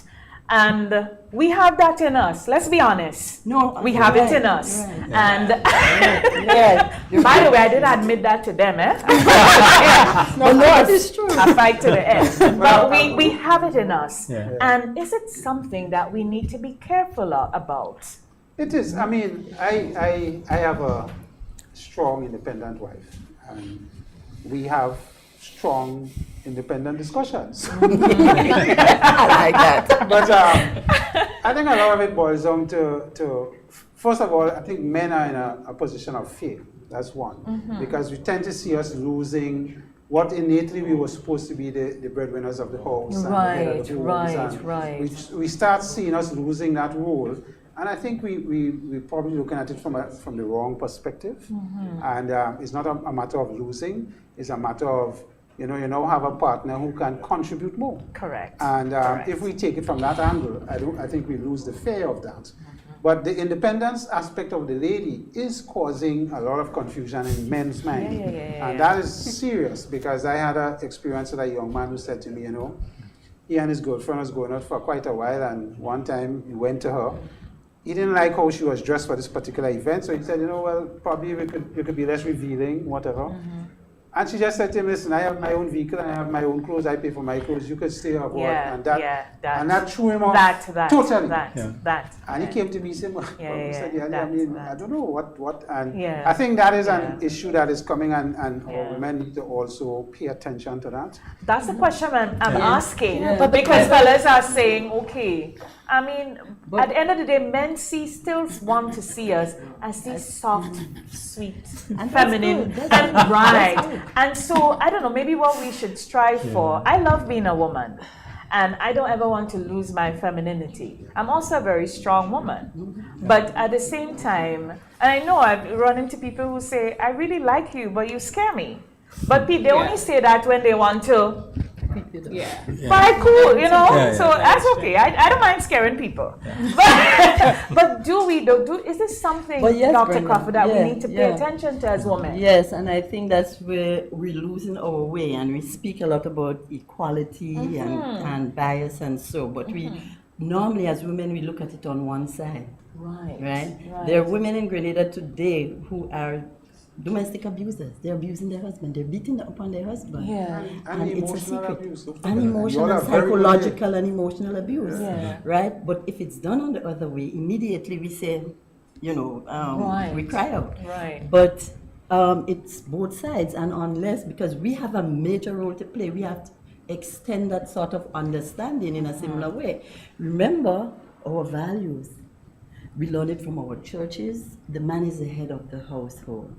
If we don't, and that we have to, we have to succumb as women to men. So we have learned that as children growing up. So it's only natural. Women in particular will have that kind of attitude. These are the type of things we have to challenge. These are the type of things we have to, because those are the things that's creating these sort of differences. And so to me, of course we have to, in the next world I'm coming back a woman, and in another world, and another world, and another world. Wow. I'm definitely coming back a woman. But at the same time, we have a tendency as women to blame the men about everything. And we're not holding our end of the bargain. We're crying wolf. Well, come on, we have to give too in order to. So the point that you're making, absolutely, I see it. It's very prevalent in our society. Yeah, and it impacts intimacy as well, because how you feel it goes into. So those are things that lends into the men finding attraction elsewhere, and so on and so forth. And we don't see our part in it. They're just bad. But Brenda, following that scenario, you know, from Senator, I think that was a missed opportunity too to reestablish the narrative that in the man having an opinion about the attire of a female doesn't necessarily take away her independence, her ability to choose, her autonomy. Of course, your vehicle and, you know, your gas and you pay for everything has nothing to do with the situation that we're talking about right now. We're going together. And on the other side of the coin, females always tell men what to wear. You know, honey, that shirt don't look good without pants. You can't put on and stripes. You can't wear a brown belt with a black shoe. So I know you're about to that. You know, so I'm simply saying that it's important to tenderize these moments. You know, I think men need to probably, women obviously do need to be a lot more considerate. But I also do think that men too need to not shy away from these conversations when they actually do happen and not be like, oh, I'm threatening your womanness. It's not necessarily that. It's just, honey, I'm saying that we're going out together in this moment at this, and I will feel more comfortable if you weren't so much of a spectacle for everybody. That's simply what it is. As a young man, Simply what it is. You know, if she has respect for you and the relationship, she would have listened a little more. That is the essence. But I mean, but it is something that as the women in our lives and so on get more independent and more focused, and you know, I think it's a great thing, by the way. We need to get more women in the boardroom, more women in business, because you guys bring a particular commodity that we don't have, which is attention to detail and organization. And we need that for proper balance. And it helps all. But you know, sometimes the men get fearful of this interaction, and as I say, we need to rethink how we treated it. So it's a important thing. But we were saying earlier in former guests that women in power could be far more severe than men in power. Yes. And that is something our women need to understand as well. I want to make a point here. I could write a whole book about that. I could write a book about the good and the bad of it, because as women, we tend to be women are very competitive naturally. So you start off with, you know, competitiveness with physical appearance to begin with. Simple things like your hair, the way people interact with you. You know, sometimes you find that, you know, as you mature in life, you realize, okay, maybe every opinion I have, I don't need to share it because it would upset the woman in the room. So let me just leave it alone. Let her shine. I would just shrink in the corner for today, because I ain't shrinking for long, and I ain't shrinking for nobody.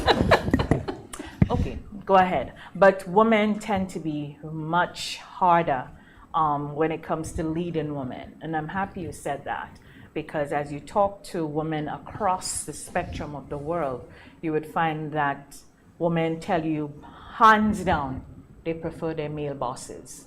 And when you find a woman boss that is good, and I have been fortunate to have about 2, man, you are sailing. I mean, it's like your mother. You are just sailing. But when you find those who want to nitpick and you know, and they see in you something that they themselves don't have or want, and they don't know how to work that into the business model. No problem. We're in the moment, and there's no question where women came from and where they are now.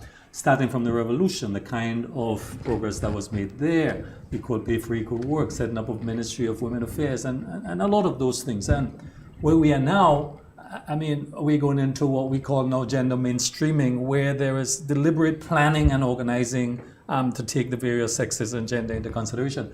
But what's the next stage? What needs to happen to create that real opportunities for women, for all the sexes as we go forward? Wendy? Education.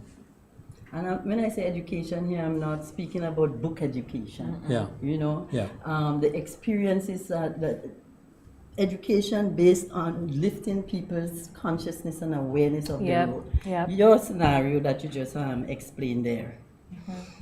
Women, a lot of us, a lot of women in leadership, in business and otherwise, think that they have to behave just like the men because their model and what they have seen in leadership, they see a behavior that they think, if I do not pattern that behavior, I will not be considered a good leader. And I don't think anybody could make good leaders as women because of that very detail that we pay attention to. And because we have a human side. We are the giver of the both. There is a nurturing side to us that sometimes is needed in the workplace. Absolutely. Right? You're leading human beings. Human beings. It's like the human side of you're it. leading humans. So there's some of them who think we have to behave a particular way to be considered a good manager or a good boss. And so they adopt a false male approach. Sorry guys, but it's okay. It's really that sort of approach that really does not spell well for anything at all. And so, it just... And that's what we need, huh? That's what we need. We need a softer side. We just talk about it. I spoke about it earlier. The men also need to understand there's a softer side to them. Our emotional side have not developed as you guys. So we tend to be more black and white and objective and so on. But you bring that. You bring that, and that is what we need to develop. Another thing that probably that men don't identify as that, but that is what it is. Women protect men as well. So if, let's say you're the MD at Sissons, if your HR is a woman, and she's good at what she does, she's protecting you because she's going to highlight and spot a lot of things that you could fall victim to, but she's going to take care of that. And sometimes a lot of men don't see that part. So women in the workplace and the elevation of women in the workplace and men elevating women in the workplace, it works for the men. But you talk about the workplace too, and Wendy, I raised that with you before.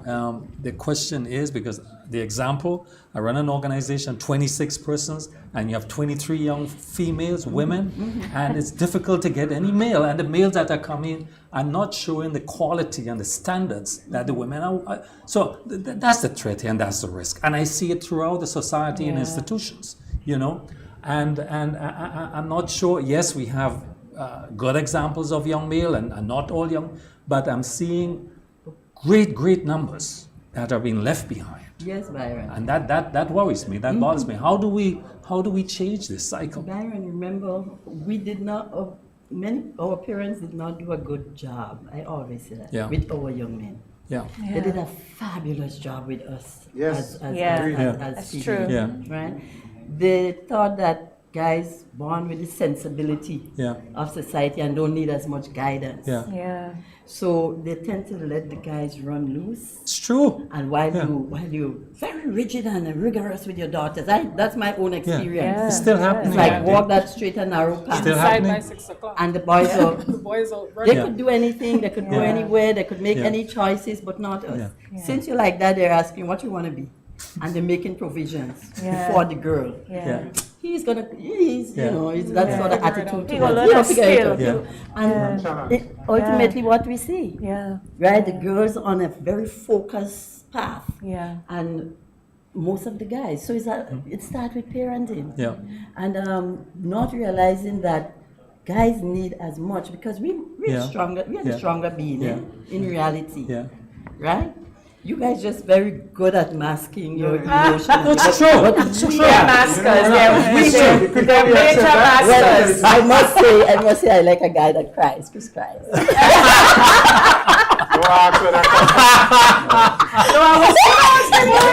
was going to ask him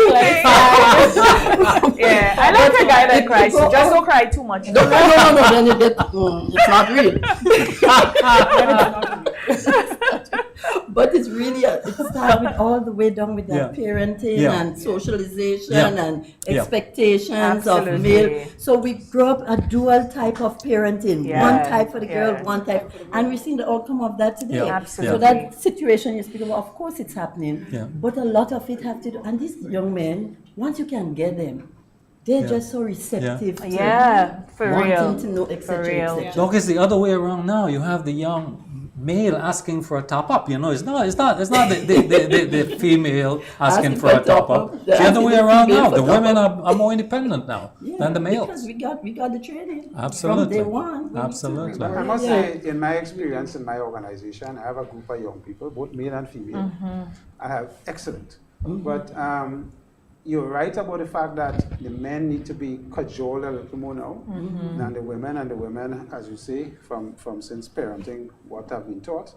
Yeah, and I think we now have to recognize that Wendy has got to the root cause of the problem. So now it's for us to design and associate programs at work, at home, wherever it is, to now recognize that our males need a little more attention. Not attention to make them feel less of a male, but attention to let them know that they're just as valued. I think we have poured everything we can into bringing us to where we need to be. And what those of us who are here, we just have to take the others along. But with men now, we really need some serious work and some serious concentration. And as Dr. Crawford said, the men, they are receptive.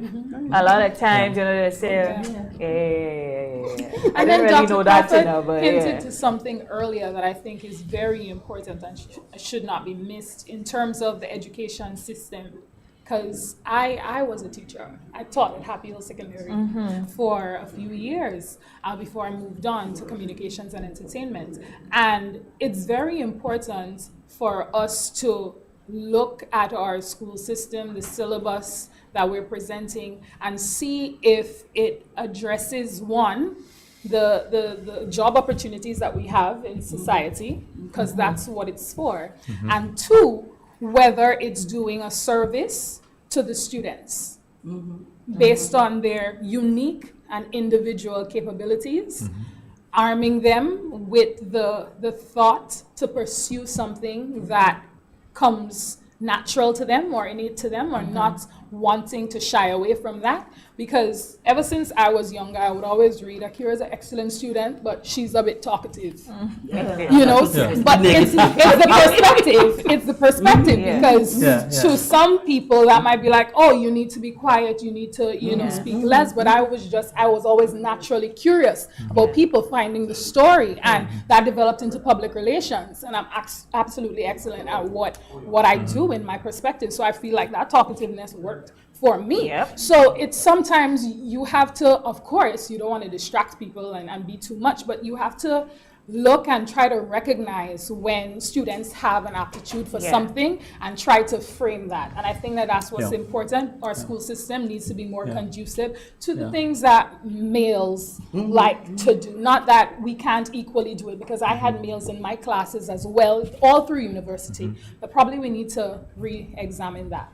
I think the greatest thing Wendy said for me was that the fact that our education system probably is not reactive to what men now see as education. And how we need to change that to attract them more to that formal type of learning, and to see if, and I think that is something probably we haven't paid attention to. Because the younger generation, they're really not attuned to that. They want to, and you see what has happened there in COVID with that sort of that we don't need to go to school with books to sit down to go to school. School as we know it will change. Permanently change. And so that's why it's so important to develop on that kind of module that she mentioned, because guys could now sit anywhere on their phones, on their computer, and you have to have some kind of information they could hone into and garner skills and learning. Brenda, that secondary schools now will only become a place to go and do labs.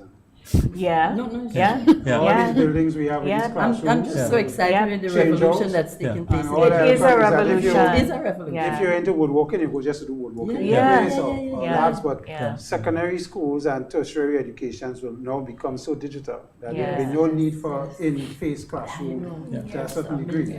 Although I think there is something to say about in-face, but obviously, that is going to be a permanent change for us going forward. Absolutely. And it's going to challenge the model that we have. Absolutely. So, wow, look at the time. We're talking all the illustration. Oh, you guys stay for And some of us have our 8 to 4 to go to. You're probably watching us like, Go on. I just want, thank you for your contribution to International Women's Day. This is amazing. Oh, yes. yeah. I mean, it's hard without you guys, you know that. You know, I had a strong woman in my life, my mom. Yeah. She was a single mother for most of the part, and I always say mommy came from, you know, in the days when you're picking up nutmeg and you can't go to school on a Friday. And came from that kind of background. And she has been the greatest influence in terms of, you know, how to treat a woman, what needs to be respected and so on. And that has, I always put her on a pedestal because I think she inculcated the values that probably resulted in what I am today. But the fact is that I always admire her strength. Yeah. And her determination from her background and where she ended up and what she always wanted me to marry you, you know. Yes. We get too into late. Let me just come back. Anyway, ladies, your final comments, Dr. Crawford? Yeah, well, I'll say today is very important and especially for all of us, both genders, both male and female, because there is no International Women's Day without the men. Absolutely. So thank you, men, for being part of our life and being our partner in everything, including crime. I echo that 110%. And I also want to say to any young girl listening, any young male listening, that you could be whatever it is that you want to be. You know, if you can dream it, then you can be it. If you have that inspiration, it stems from creativity within you, and just have that ability to pursue it, females as well as males. And happy International People's Day. Thank you so much for having me. What a morning, Brenda. You know, with these, and this is just a sampling of our Grenadian women. Absolutely. And we have so much more. It's reasons to be proud of. Absolutely. You know? Absolutely. Yeah. Talking about having more, there's more women in business. There's some great women in business in Grenada. Mrs. Lucia Livingston Andel at the Ariza Credit Union. Who else we have? Denise Park at Power FM. There's Dabiro at WeFM. Both of them shy away from the program. But and the women in politics that we've had in Grenada. Politics. All the women in politics. I mean, thanks for lifting them. Mrs. Ursula Antwine, the salt of the earth. Of course. Brenda Mason Francis. Mrs. Vida Bruno Victor. Mrs. Jennifer Woodruff. Mrs. Margaret Dow of Blessed Memory, and all these wonderful, Dr. Crawford, all the wonderful women at St. George's University. And of course, as we talk about women in politics, there are strong women in politics. Very strong. And this morning I really want to highlight Minister Emmeline Pear. In the last year, as education and schools and the situation with COVID has gotten crazy, we have seen her having to take some very tough decision and still lead. She has done so very elegantly, whether through unpopular decisions or popular decisions. And what was very, very, very important for me what I observed very respectfully is how she disagreed with her own colleague when they broke the rules of going to school to deliver mass, and how she disagreed with colleagues on the opposing side who went off to give food. And when you get to the level that you can do that, you know, you really gain respect of persons. And last week, I listened to her a bit in the parliament as they talked about, I think, some snacks that was given to schools, and she refused to name, you know, normally politicians would get up and just, she refused to name who it was, and she just talked about the situation, and that was it. So, may more women politicians grow in the vein of that elegance and that, you know, maturity. And just like to big up all of them, and our Governor General, Dame Cecile Grenada as well, a very strong and respectable and accomplished woman in her own right. Absolutely. And my very own mother, who is my greatest inspiration. I wish I could be half as her. Yes. Yeah. That's our program. Thanks, guys. Thank you. Again, we'd like to say special thank you to the crew for this 2 hours and a half presentation. Curlin Dragon, Blondell George, Nazim Benjamin, Richie Oliver. You guys are troopers. I tell you. Special thank you to Laura Lisa Richardson, Shelley Waldron, Sabrina Francis, Rosemarie Charles, Dr. Wendy Crawford, and Akiera Paterson. Happy International Women's Day to all May we all continue to change through challenges and grow together. May the force of the woman be with you today. I'm Brenda Baptiste. Until next time. Long live. Bye-bye. We're taking a few things.